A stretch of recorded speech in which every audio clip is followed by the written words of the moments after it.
Hello students, welcome to Math Studio. Today in revision series part 2 we are going to revise few more concepts from various chapters. Let us revise what is median, mode, angle bisector and so many things. What is median? Now this median word comes in two chapters. One is data handling, another is triangles, right? So let us discuss about triangles. What is a median? Median is a line which is joining the vertex to the midpoint of the base. This median line divides the base into two equal parts, that is BD is equal to CD. Now if these two parts are equal, then each of the parts will be equal to half of the base BC. That means we can write BD is equal to half of BC, or we can also say that CD or DC is equal to half of BC. Similarly, and how many medians can be there in a triangle? We can have 3 medians in one triangle because there are 3 vertices. Altitude. Altitude of a triangle is that line which is drawn from the vertex to the base and it is perpendicular to it. The line drawn from the vertex to the base which is perpendicular to the base. It is also called the height. It is also called the height of the triangle also. How many altitudes can we draw in a triangle? We can draw 3 altitudes in a triangle because there are 3 vertices. Angle bisector. Angle bisector is that line which is drawn from the vertex to the base which divides the vertex angle. That is called divides the vertex angle into 2 equal parts. Right here AD is the angle bisector as it divides angle into 2 equal parts. You can say here angle 1 is equal to angle 2. Find mean, median, mode of the given data. Let's practice one question quickly. Here, what is the mean? Mean is sum of all the observations divided by total number of observations. So let us add all these observations, and these are how many? They are 8 in number. So on adding these, we find the sum comes out to be 37. 37 divided by 8 is 4.6.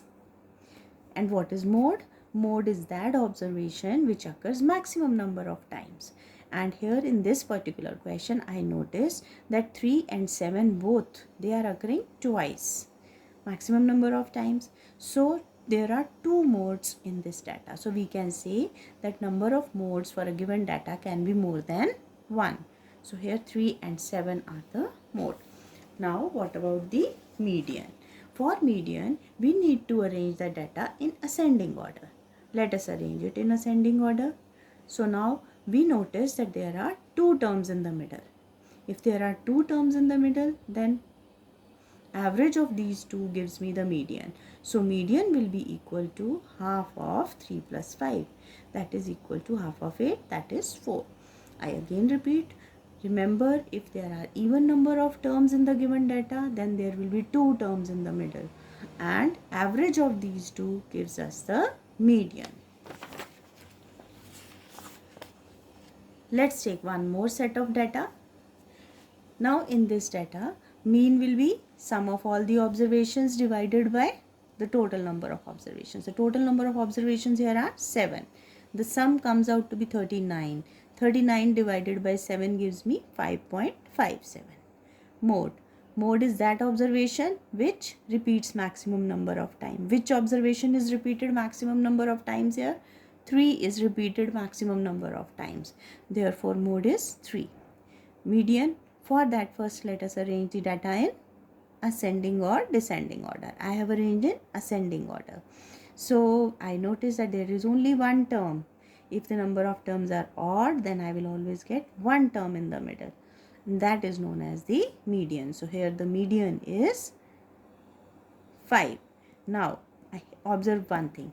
If I do not arrange the data, here I have arranged what I have done. I have arranged in the descending order. Then also you see, if I arrange whether in ascending or descending order, it does not change the median, right? Median remains in the middle only. But notice, if I don't arrange it in the ascending or descending order and then try to find out the median? So from here, if I will try to find out the median is going to be 7, which is wrong, right? So this is very important, that whenever you have to find the median, you have to arrange the data in ascending or descending order. Next, two squares are said to be congruent if the length of their edges is equal. Two rectangles are said to be congruent. What was the meaning of congruency? Congruent figures are those figures which are same in size and shape. So, two rectangles will be congruent if their lengths and breadths both are equal. Lengths are equal and their breadths are equal.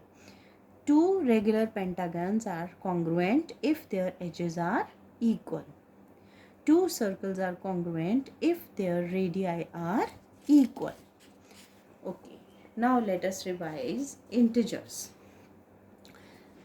Let's just check what happens.